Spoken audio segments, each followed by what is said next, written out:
returning. Again, you're listening to America's Voice Now. My name is Michael Evans. I'm your host every day. Please make sure that you spend some time visiting with us on the web, where you can capture all kinds of information about our program. You can watch videos, read articles that we've written, read articles we've found from others that kind of support and document and back up our positions. This is a patriotic organization. We believe that we need to restore the United States to a position of a constitutional republic, and we're unwilling to accept anything less than that. And so if you are interested in participating, assisting, being a leader in the movement of reestablishing a constitutional republic in the United States of America and getting rid of this tyrannical, federal, growing, monolithic, totalitarian and authoritarian state that we see literally surrounding us minute by minute now, then we invite you to participate with us. You can do so by, and we've got a call-in line. You can participate in this particular program. You can call us at 417-204-5141. That's 417-204-5141 if you'd like to join the show. You can also catch us on Facebook at facebook.com/America's Voice Now. You can find us on our website directly at americasvoicenow.org. And then you can also find this and every other program we do at youtube.com/America's Voice Now. So this is our fourth and final segment this morning. We're going to talk about the Gallup poll. Unemployment has jumped from 7.7% to 8.9% in the last 30 days alone. And the federal government's Bureau of Labor Statistics is working on their numbers, and they while BLS and Gallup don't always align, the trends of where they're headed virtually always do, because the differences are virtually just statistical dead heats. And so what we're talking about is a jump in 30 days from 7.7% unemployment, which is already high, to 8.9% today. Now, why is that? We're going to evaluate the reasons for why. But I think what you're going to find as we move into this is that there are two primary things that we can point to. The first is Obamacare, and that is the biggest. And the reason I say that is because Obamacare has paralyzed industry and the job creation system in the United States of America. It has absolutely and utterly paralyzed it, like a deer in the headlights. Business doesn't know whether to move left. They don't know whether to move right. They don't know whether they should move forward. They don't know whether to stand back and freeze. They don't know whether to move backward. They are absolutely and completely in the dark about what this administration intends to force upon them or mandate out of them next. And they are unwilling to take a financial risk because they don't have the luxury of printing money. They don't have the luxury of running deficits in the $1 trillion a year range. They just can't do that. They're in business to survive and make a profit, not to abscond power. And so, unlike the federal government, who can't make a decision about how to tie its shoes without making it a committee unless it's coming from a dictatorial executive, these businesses are strapped to the wall of paranoia. They don't know what to do next.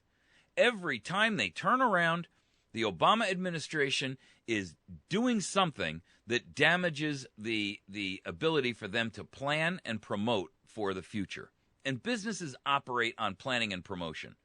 You know, our Congress does not. Everything that they do is a knee-jerk, post-action reaction, right? Something happens, Congress says, let's pass a law to stop that from happening. Businesses don't do that. They look ahead to the future and they say, what is it we need to do to continue our growth, and what are practical steps that we can take immediately that will enable us to move forward in a competitive environment? That, ladies and gentlemen, is where the road forks, because government has no competition, number one. So there's no competitive environment for it to operate in. Secondarily, it has imaginable police power, and businesses don't. They have to negotiate for things. They have to purchase things. Government just goes in and takes it. They take it by escheat. They take it by eminent domain. They take it by dictatorial edicts that come out of the executive and administrative agencies by the billions. I mean, look, they spend money they don't have. They don't have to have a balanced budget. Businesses do. And so the concept of and the parallels between government and business are so far and so divergently opposed to each other, it's like the East and the West. The two never will meet. Business needs assurance. Business needs consistency. Business needs the ability to understand and have a consistency that allows them to predict the future. And when the future is based on the whim of whatever this particular administration wants to throw at them, and none of it based on real good business analytics or real true economic concepts, but on the whim of ideologues, they cannot possibly get their feet. Business in America today feels like here's where they are. Gravity has left the earth, and they are floating in space, suspended about 8 feet above the ground. There's nothing for them to grab a hold of that they can then, force their way back down to the ground where they can put their feet on solid ground and say, okay, now let me think about what to do. Instead, they're flailing about, floating in space with no ability to gain traction or any resistance. That's the problem. American business is completely awash in a sea of uncertainty. They don't know whether up is down and down is up, or they just don't know what to do. And so what they're doing is they're withholding everything. They're socking money away because they don't know what's coming. They're cutting back on employment because they're figuring, after all of these years of the alleged recovery, and boy, if you want to call this a recovery, I'm the Pope, they are unaware of what the next boondoggly crazy idea this administration is going to come out with. And so they're putting money aside, and they've trimmed a lot of the fat already out of their employee ranks because they've been forced to because of the downturn in the economy. Now that they've established themselves at that new normal, quote unquote, right? They are lax to want to hire new employees only to be penalized for doing so by the Obamacare debacle. So, and by the way, you can see the same microcosm on individuals. Why is it that so many people are satisfied today and not in the workforce? I'm going to tell you why. Because once they hit the point where they adjusted their lifestyle to balance with the income that they got from unemployment and whatever side work they could take on that they're not paying taxes on, that's their new normal. They've cut their losses. They lost the car. They had to buy an old clunker. They, dropped health insurance because they couldn't afford it. They cut their kids' summer vacations out and maybe downsized into a smaller house because they lost that one to foreclosure or whatever the case may be. And guess what? They're now living in their new normal. And their new normal says, you can sit home and play video games all day and survive. And they're like, okay, I guess I will. They've abandoned hope. They've abandoned any semblance of drive and motivation to achieve. And the reason why they have is because all the achievement that they made during all of their lives, they reached whatever point in the ladder they'd reached, and then they got slapped down. Now they sit and say, I guess it's really just not worth trying.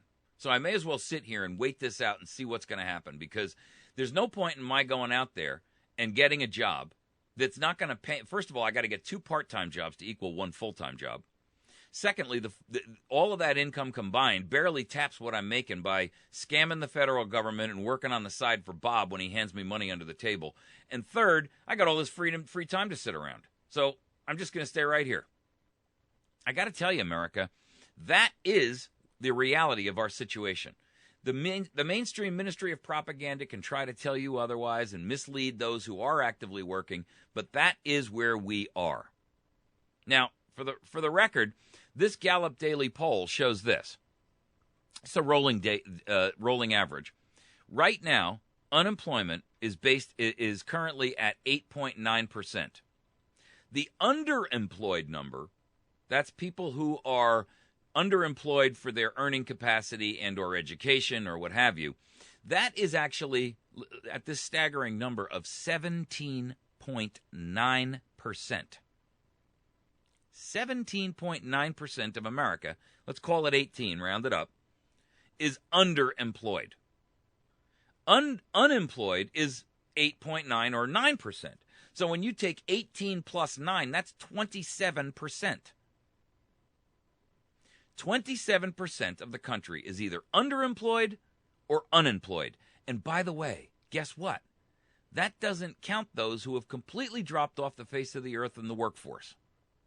Holy smoke! No wonder the total payroll to population percentage and ratio is 43.7. You heard me right. Let's understand what that is. The payroll to population ratio is 43.7. What does that tell us? That tells us that that when we're talking about the percentage of people who are actually working out of the potential population of the country, we're talking 43%. That's not a livable number as a nation, folks. I mean, let's be real. So let's understand their definitions here. Gallup tracks the percentage of U.S. adults aged 18 and older who are underemployed, unemployed, and employed full-time for an employer without seasonal adjustment. And by the way, I just want to talk about the way that numbers can be toyed with. The reason they do these things like seasonal adjustments and all that nonsense is because it gives them plausible ability to manipulate the numbers and try to present them in a way that isn't quite as stark as they really are, good or bad, right? And so, because everybody's always got an agenda. Underemployed respondents are employed part-time, but want to work full-time. Or they are unemployed, period. Unemployed respondents are those within the underemployed group who are not employed even for 1 hour a week, but are available and looking for work. So again, this does not count those who have abandoned the workforce altogether and have decided to sit home and play Donkey Kong while they wait for either their funding or their unemployment or their disability to run out. Okay? Unemployment and underemployment are calculated as a percent of the workforce. The payroll to population is a measure of those people who are employed by an employer for at least 30 hours per week. Payroll to population is calculated as a percentage of the total population. So, we have a total population in the U.S. of some 310 to 315 million people. And that means that 43.7% of the population is actually working. Holy smoke. It's no wonder that we're sinking in debt, that our society is collapsing, and that we don't have the wherewithal to pay our own bills. There aren't enough people working to pay the taxes. And those few that are, the money is being squandered by Washington, who is so profligate in their spending that these guys make drunken sailors look like real moth-nested wallets, right? I mean, let's get real. This is so inexcusable, what we are doing and what our nation is doing as a whole. And the elitists in Congress, are sitting there. I'm tired of hearing the Republicans whine and cry because they have the purse strings. Right now, they run the House and they have the purse strings.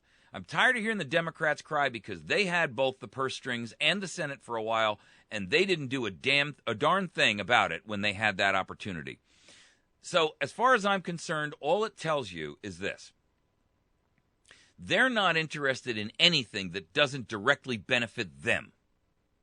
You are merely here to pay their bills. That's all you're here for. And any argument of theirs to the contrary is a misrepresentation and a flat-out lie. So let's understand your role. And let's understand the depth of where this thing goes. Your role is as a milk cow. That's what you are. You're a milk cow. You're fed enough to produce. And that's it. And you're kept in a position where you become dependent upon their generosity on how much feed you actually get. Because they hem you in and they put you in this little paddock where no grass grows. So you can't feed yourself. Now, there's plenty of green grass out there, but you're not allowed outside the fence. So you're obligated to meander over to the feed trough when they occasionally drop a few grains in there for you, which is just barely enough for you to produce the amount of milk that they want. And every once in a while, they decide that it's not good enough that it's just milk, and they take a chunk out of your hide so that they can continue to feed themselves.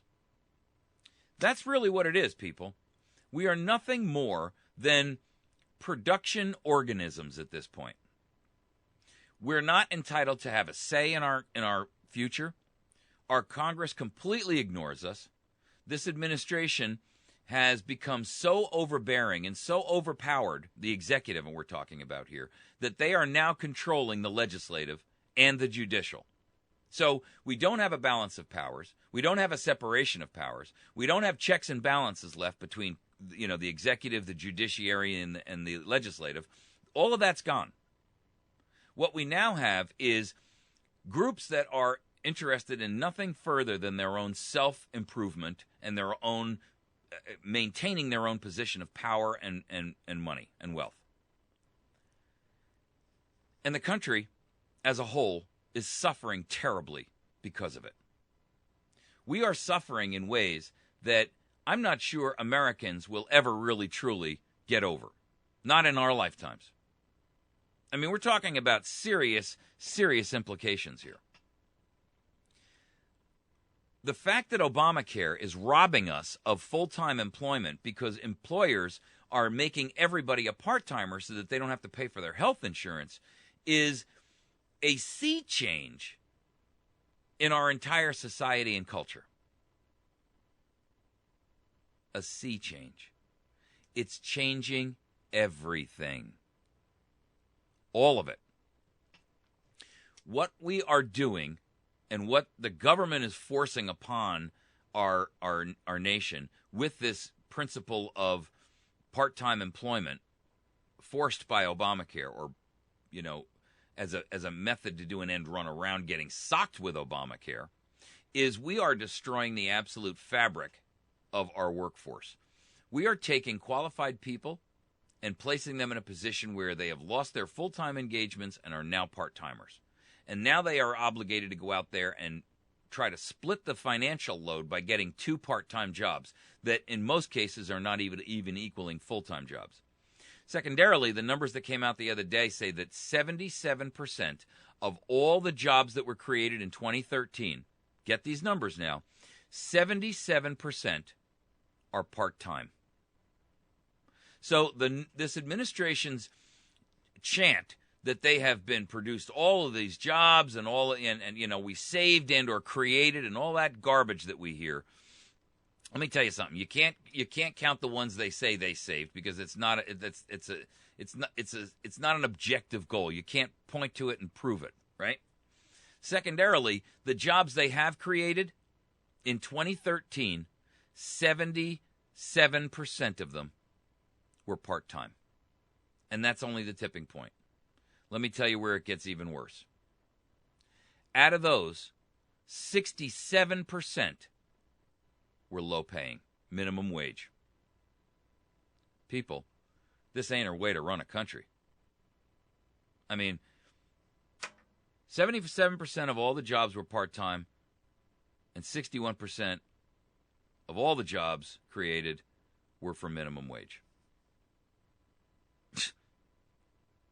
I mean, here you're talking about people who were thrown out of work back when the crisis of 2008 and 9 and 10 happened. And they went from, whatever job they had, maybe earning $40, $50, $60, $80, $100,000 a year, to being completely wiped out, no job at all. Then they find a job that's a part-time job, and in 2013, they are earning minimum wage. Do the math on minimum wage, it's below the poverty level. And if you haven't already lost your home, if you haven't already lost your car, if you haven't already lost many of the basic necessities of what most Americans consider to be their financial security, then with all due respect, it won't be long before you do. Everybody who is out there who has lost their home has now accepted their new station in life. Don't you get it? We have lowered the standard of living in the United States so dramatically, so deeply, that we will never recover from this. Not in your lifetime, not in mine, and maybe not in our children's. Where we are is so deep into the down or wrong side of things that I'm not confident that the American workforce will recover from this long after Obama is gone, even if things turned out to be the utopian fantasy they promised to offer us. Because what's happened is the cynicism of the American worker has now claimed the high road. The disgust, the despair, the feeling of helplessness, the feeling of frustration, flat out plain black despair has grabbed and captured this nation. And we are seeing the death throes of the greatest economic engine that the world has ever known. It's shameful. It's hurtful. And what's most important is it's deadly to our republic. If we don't recover this and pull ourselves up from by our own bootstraps, because there's no other nation to ride into our defense like we do for every other nation.